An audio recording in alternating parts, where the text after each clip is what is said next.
Hello, I'm Sarah. I'm Aldo, and we're doing our extra credit project on D-circuit circuit analysis. So for our first part of the DC circuit analysis, we will dive into series and parallel and complex circuits. Here is our first example. This is a series circuit in that you have a voltage provider and you have loads or resistors that are in one single wire. That's what makes them in a series. And when you add up those resistors, you just add them up based on whatever that load is.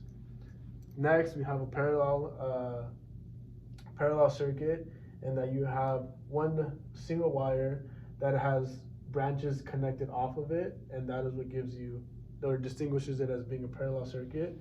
And you have loads coming off of this single wire. In a complex circuit, you have a mixture of series and parallel circuits that are in a complex circuit, and that you have to find the different resistances from a parallel and from a series, and then single it down to a complex one.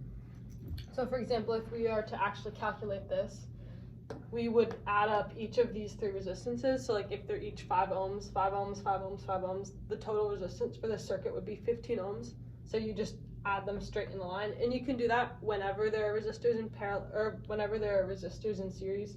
So like if we go to the complex circuit, you can see here we have 2 resistors that are in series, and you're still gonna add them up straight, even if they're parallel components.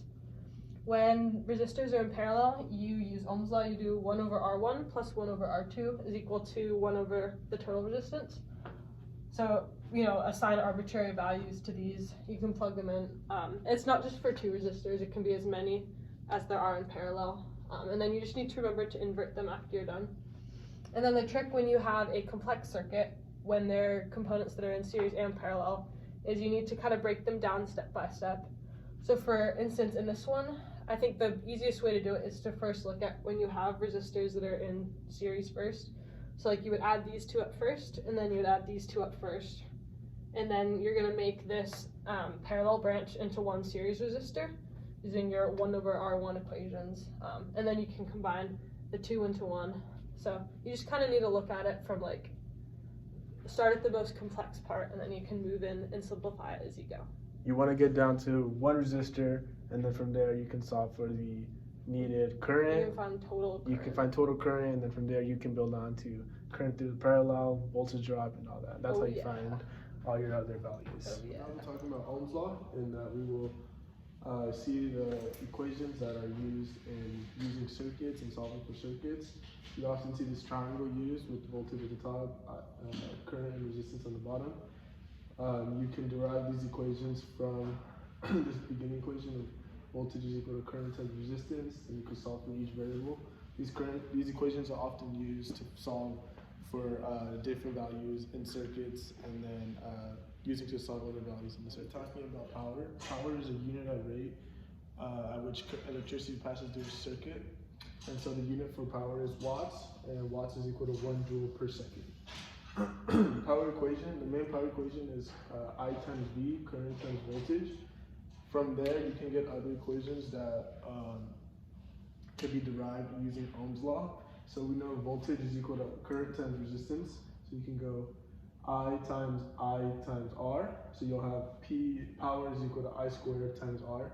And the other equation you can get that you can also use for power is voltage times V over R, which is equal to I. So then you will get V squared over R.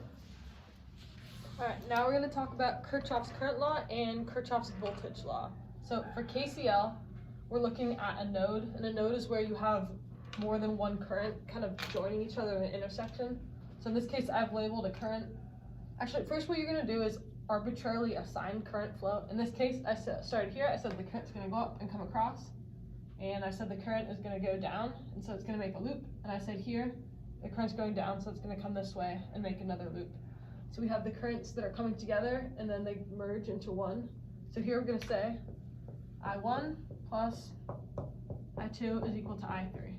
This is going to be the first of our many equations, and this is an example of how we use KCL. And then we're going to go into KVL, which is basically saying that within a loop like this, we're going to have the sum of the voltage rises is going to equal the sum of the voltage drops. Normally voltage rises across a battery, so we would start with say 10 volts, and then voltage drops across each resistor, it would rise again over a battery. In this case, it would drop over a battery. You would see a negative. Whenever you see a negative, it means that you need to invert it after you're done. And then you're gonna drop across the resistors. Same in the other loop. You're gonna drop across the resistors and you would rise across the battery. And so when you're doing that, you're gonna get a bunch of different equations. You're gonna get like 4 or 5 when you would go through. And you don't know the current across each of the resistors. You're gonna say I1, or you don't know the voltage across any of the resistors yet. So you're gonna say I1 times R1, because we found the current earlier. And you know the resistance of each resistor, that's gonna be given. So you're gonna have like however many equations for however many unknowns you have. And that is when you plug it into a matrix on your calculator. I guess you can do it by hand, but you should use your calculator.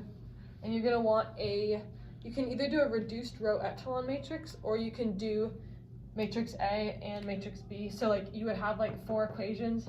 This is gonna be matrix A. This is gonna be matrix B. We're solving for the unknown X, so you'd say A -1, B, or the inverse of A times matrix B. And it's just gonna give you your values for like I1, I2, I3, kind of all down in a row.